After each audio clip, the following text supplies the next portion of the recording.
Stop waiting to be ready. I believe if we keep waiting until we are ready, it will never really happen, because constantly waiting without preparing is just preparation for nothing. A friend once told me the biggest contribution to a lack of success is fear, and the biggest contribution to fear is self-doubt. You are already doubting yourself by repeating the 3 words, I'm not ready.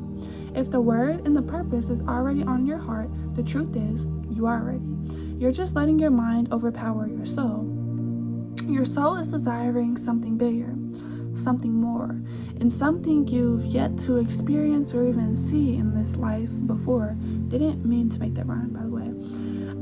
You are denying it because you have an unwavering doubt that you're still not ready. Mind you, it took Nike over 20 years, high-stake risk, and bankruptcy to ever receive mainstream success. Most of us aren't even in our 30s yet, so we haven't even had enough time to truly mess up or even had that true trial and process, trial and error process.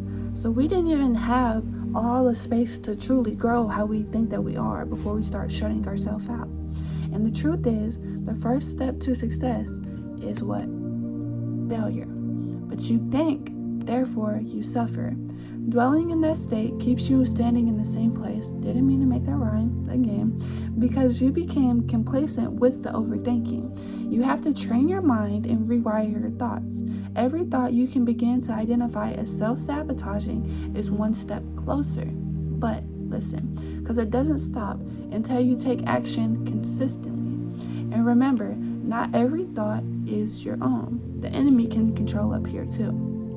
Perception is reality, and if you believe you are nothing, then you are nothing. If you believe you are something, you are everything. Rumination is the root of all suffering. Begin your thought process with rational thinking instead of all of that overthinking. Overthinking only pays the devil that already has you at this standstill to begin with. So stop letting him win. Thinking is noise, and focusing is your freedom. You cannot focus on failing, but you can overthink about it. And that's when your thoughts become your reality.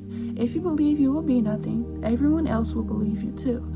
If you believe you're going to succeed and become the president or do all of these crazy things, everyone else will literally just follow along, because why would they not?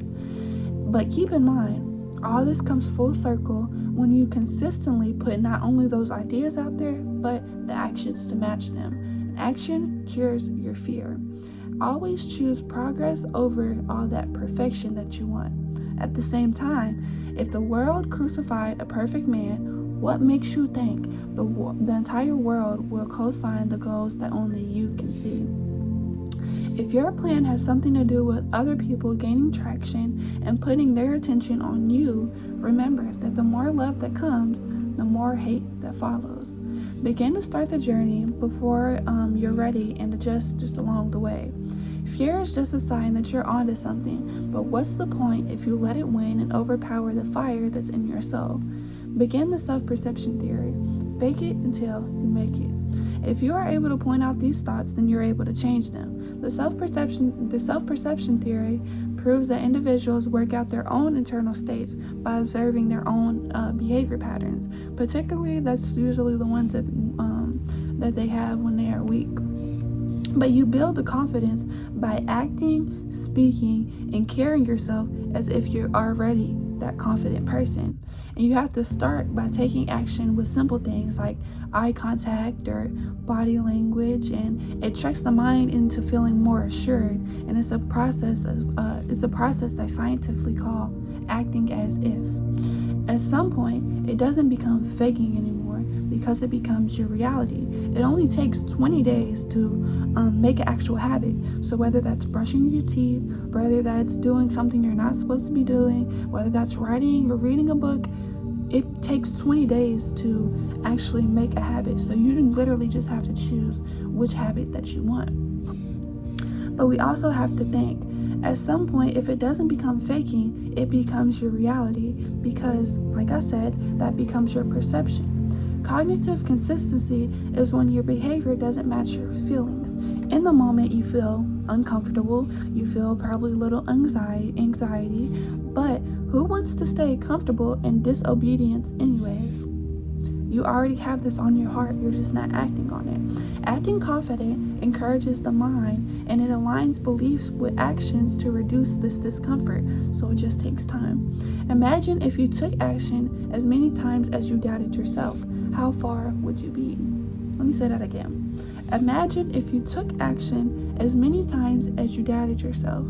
Ask yourself, how far would you be? If you're scared to get on stage, then go get on the stage. If you're scared of apologizing, go send that paragraph and apologize. If you're scared of heights, go see these city lights from the highest view that the highest point in the city. Keep going with exposure therapy. It's deeper than these intrusive thoughts when they become the only thing that floods your mind. If you can cut people off for speaking ill on you, you can cut these same negative thoughts that are speaking ill on you in your mind. Remember, you can't save anyone who is at war with themselves, but you can always save you. I think it's time you put yourself on a life raft and choose the first route you thought about when you heard this message. But hey, remember to pray. And am I talking to you or to me? I don't know.